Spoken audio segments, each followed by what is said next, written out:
I know. Robert F. Kennedy, he wants to shut down the border overnight by instituting a federal ID. Now we might find out that the Libertarian Party could be possibly looking to run Robert F. Kennedy Jr. in a third party bid. Joining us now to discuss is Chris Spangle of The Chris Spangle Show and one of the co founders of We Are Libertarians. He's joining us live right now. Good morning, Chris. Thanks for joining us today. Hey, Austin, how are you today? All right. Glad to have you, Chris. You and I go way back as activists within the Libertarian Party, so we sort of know it inside and outside, up and down. Would you be surprised to see Robert F. Kennedy Jr. win the nomination of the Libertarian Party? I don't know that he'd win the nomination. As a college Republican chair in 2004, turned Ron Paul Libertarian in 2008, I remember that period where Robert F. Kennedy was one of the great villains. You know, he was anti-Bush, he was anti-war. Then you started to, okay, he makes sense on this stuff.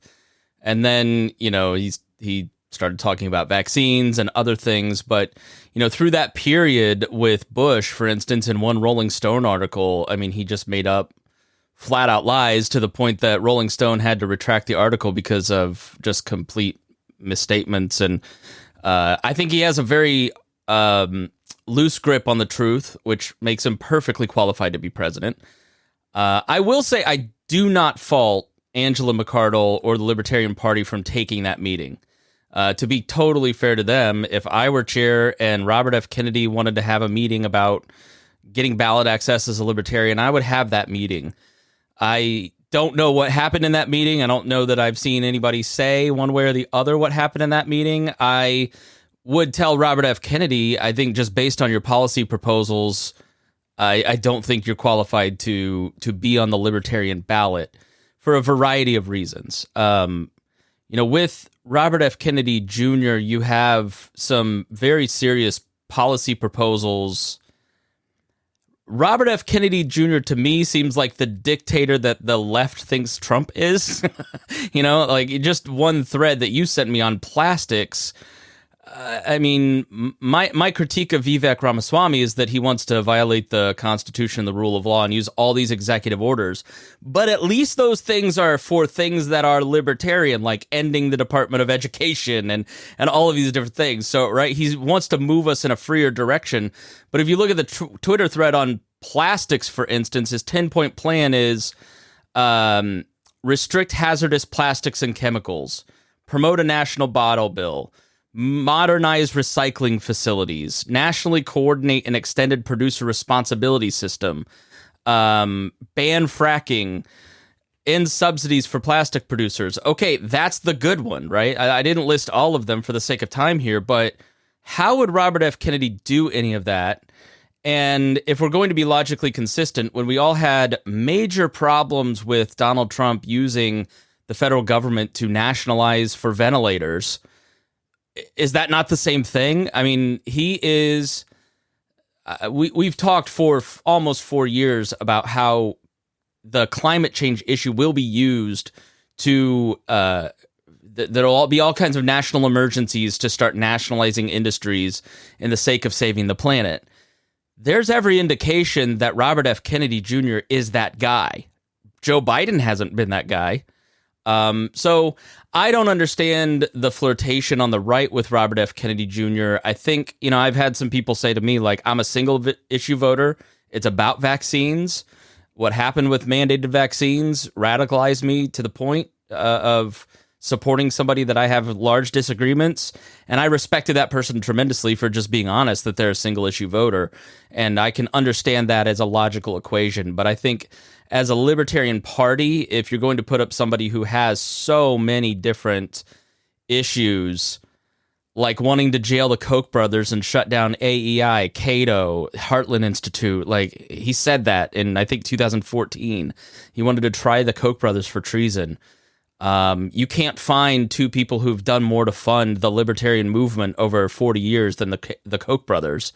I think only one's still alive. But so there's just all these different, You seem more hopeful on this one than I do. And Chris, I think I kind of have to disagree with you and say, Sure. I think you do understand now the libertarian flirtation with Robert F. Kennedy Jr. It's because so many libertarians are single issue voters when it comes to the vaccine, and he's the most prominent voice who's a critic of that. And I mean, we've seen, many libertarian activists, not necessarily prominent ones, but many libertarian activists who are hardcore LP people joining the Democratic Party in order to support Robert F. Kennedy Jr. in that primary. I'm sure they'll come running back if he goes and runs in the LP to help him secure that nomination. And you say you think that he can't win that nomination.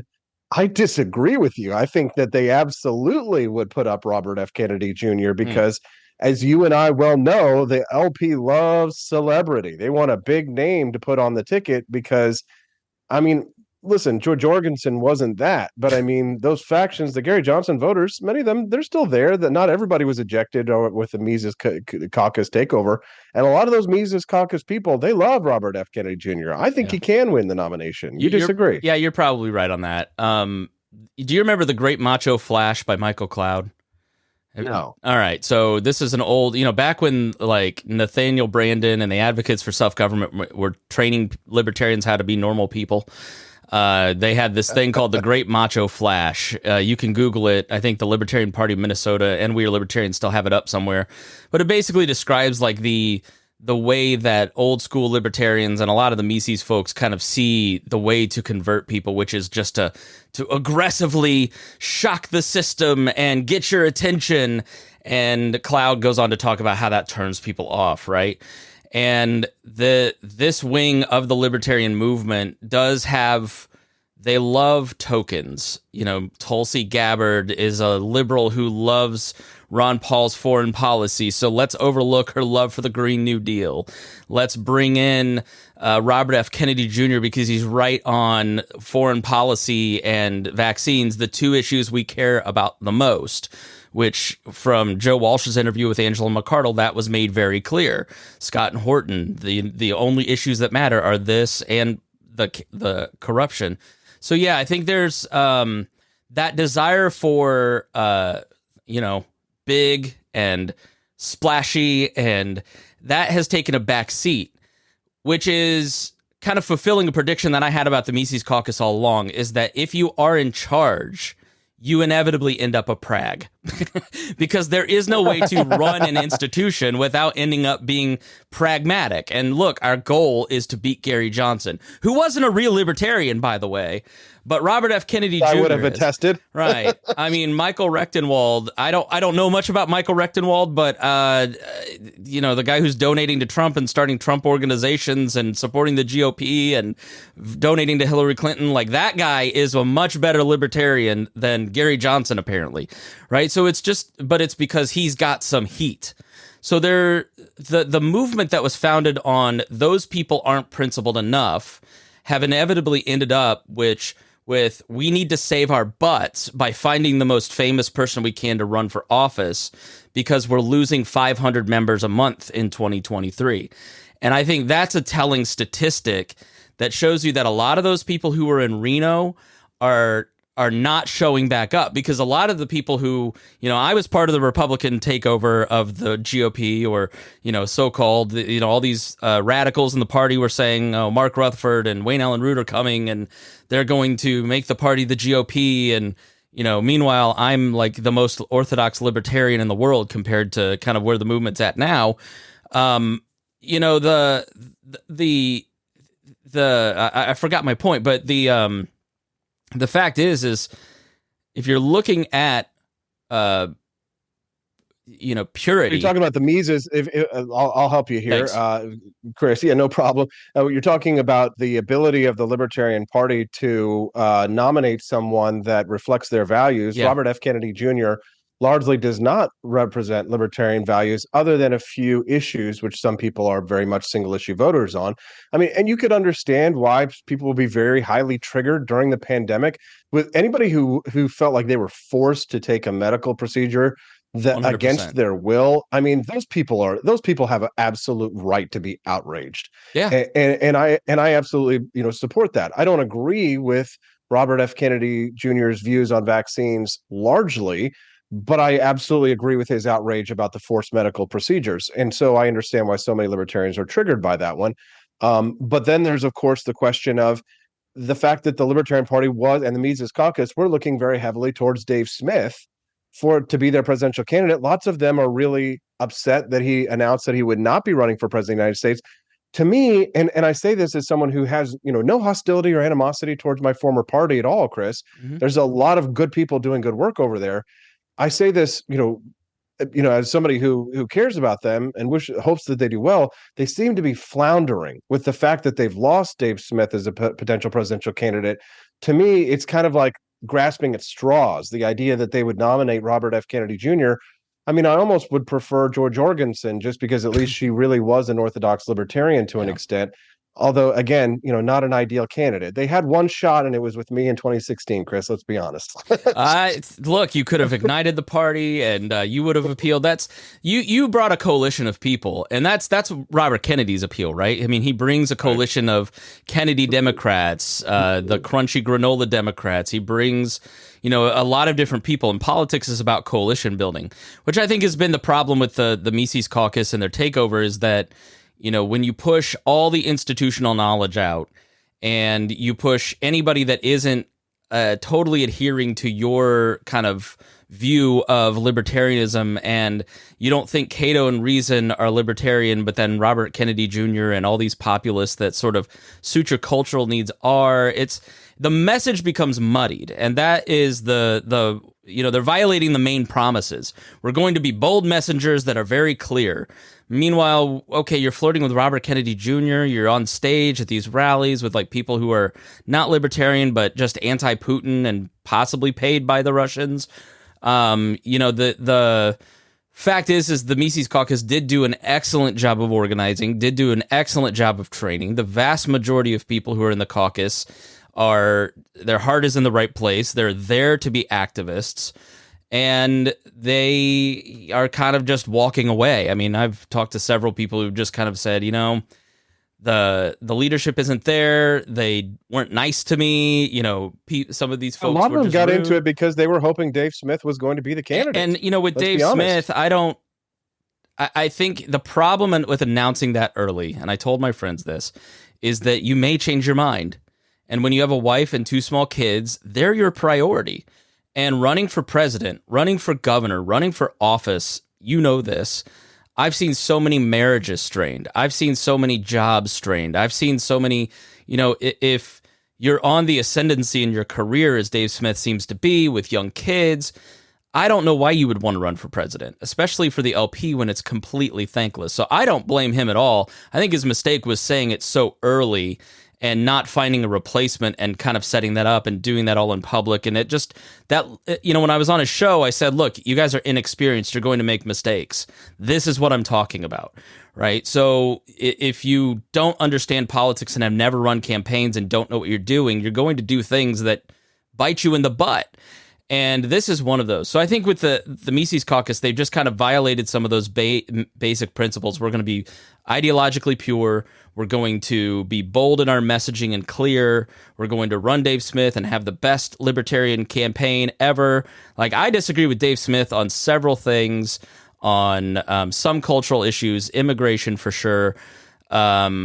But he's definitely a libertarian, and he's a person that the majority of the party could see themselves, even if you're, really, you might hold your nose and vote for Dave Smith if you're in the classical Liberty Caucus against Joe Biden and Donald Trump. But I think they have a real problem, is that there is no central guiding principle, and I think they're starting to atrophy. You're starting to see all of those folks walk away that were at Reno. And then what happens when you have a weak presidential candidate in 2024 and you are spreading the message of existential crisis for the nation? Joe Biden is going to destroy America.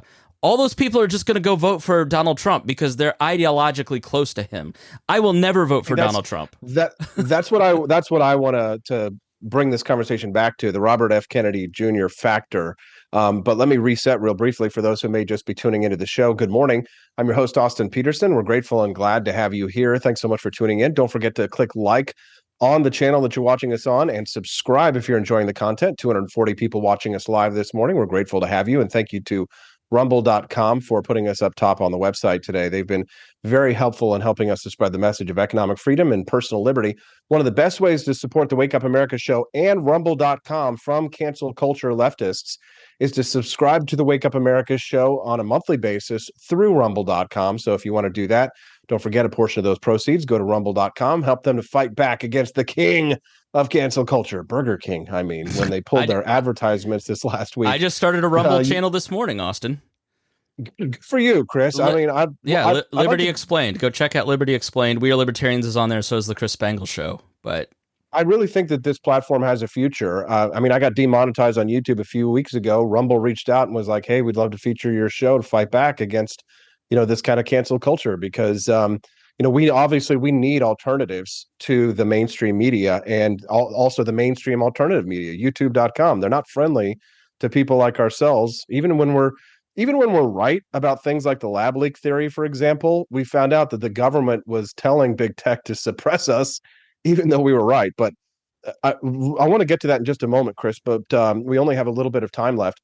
Can I ask you what you think a Robert F. Kennedy Jr. Libertarian Party run, would that be something that hurts Joe Biden more because he is a former Democrat, but then it's libertarians, which some people think take more from the right? I mean, it really is kind of a wild card, isn't it? I think Robert Kennedy Jr., just based on the name, may hurt Joe Biden more, but study after study after exit poll after exit poll, I mean, I've collected half a dozen of these. Cato has studied it and found all of this to be true. When you look at the exit polling in, I think it was not 2020, it was maybe 2016, the Libertarian candidate polls 1% to 2% from both sides, and then the rest is just activated voters that did not have a choice on their ballot. And so anytime you have a third party on the ballot, the lie that they steal from either party is just that. It is not born out of any kind of statistical analysis. It is just their gut reaction because Austin Peterson seems a little Republican.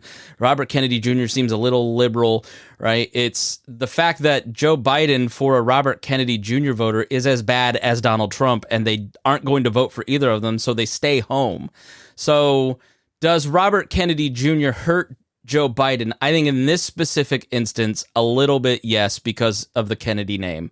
But in general, a third-party candidate, be it Cornel West in the Green Party, he may be a little bit more damaging just because I think he has he's a gifted speaker. He has a clear ideological platform. I think a lot of Republicans might look at a libertarian candidate and go, well, I wasn't going to vote for Donald Trump, but maybe I'll vote for him. That certainly happened with Gary Johnson. Gary Johnson had the best vote total of any Libertarian Party candidate with the exception of 1980 when one of the Koch brothers was on the ticket and spent massive amounts of money with Ed Clark. But they had a ton of earned media. They had a ton of advertising. They raised a ton of money, and it resulted in a ton of votes, which got ballot access for 8 states. And my fear moving into 2024 is that the Mises Caucus doesn't understand how to do ballot access, isn't going to do the canvassing, isn't going to have a candidate that is on all 50 ballots. And states like Ohio, where they've had ballot access for 4 years, or had it from 2016 to 2020, won't get it when that's sort of what we were promised. So there's going to be a big challenge there. Tell us about your show on rumble.com. Why did you decide to come and join us over here on Rumble, Chris? So I think this is a moment where people are asking a lot of questions about libertarianism. And I've had this show Liberty Explained for 3-4 years that I've updated a little sporadically. And there's a website. I've been collecting libertarian manuals and how-tos and video playlists and all kinds of information around the libertarian basics of libertarianism, libertarian views on issues. And a lot of this stuff was collected in the before times, before Trump kind of muddied the waters and every think tank either went out of business or turned Trumpy. So a lot of the content is from the 80s all the way to 2017, 18, 2020. And the whole brand Liberty Explained is meant to kind of give that orthodox view, to maintain to keep the candle burning on libertarian orthodoxy and the non-aggression principle, and applying that to politics. And so, at the Chris Spangle Show, our goal is to help you think differently about politics, talking about culture, talking about politics from a Christian libertarian point of view. But I want a brand that is specifically devoted to answering people's questions about libertarianism. And so we've got 15 episodes that we've done over the past few years, and I'm putting that on Rumble. I'm putting that on, it's already on podcasts. You can go check that out. And so, I'm looking at using that brand a little bit more and putting a little more effort into it. So if people have questions, the email is ask@wearelibertarians.com, and you can ask a question and we'll be sure to answer it. But please, we started the channel today just because I think Rumble has a real shot at being a competitor. I think they have done a great job of growing it and being open to all and not demonetizing people and working on brand deals to help bring in money. And I'm always skeptical of anybody that starts any kind of alternative social media, but this is the one that has really seemed to stick, and they've done a great job. And if they reach out to you, they're smart.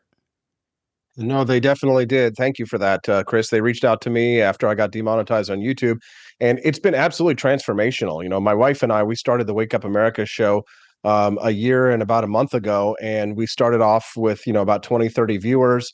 Then, about a month ago, we were averaging to 120 viewers. We were really excited about that. And they've been featuring us for the last couple of weeks. Some of our shows are getting like 80,000 views for a 2-hour live morning talk show. So it's just wild. And so Steffi and I are just doing everything we can to try and capture that and continue to build on top of that so we can continue to spread the ideas of economic freedom and personal liberty, which is at its core what we're all about here, Chris. And I think you know that. We dropped your link tree with all of your links in there. Is that the best way people can find all your stuff? Yeah, chris-spangle.com. And I want to say I will be on BET. My debut appearance on network TV will be October 18th. Miss Pat settles it. I'm a juror. So I'll be on network TV, and I'd love for everybody to watch that and support us because the paycheck's great. The show is fun. It's really entertaining. Miss Pat is like a Judge Judy, and then it's comedians making fun of all the real contestants. So check that out. Well, Chris, I'm glad we've been able to maintain our friendship, acquaintanceship over the years as things have really changed a lot since we first got to know each other back in 2008. Yeah, we left the Libertarian Party and we're happy. Thank you very much for your time today, Chris. Thanks for getting up early, and thanks for being so generous with your time. We appreciate you very much. Thanks, Austin.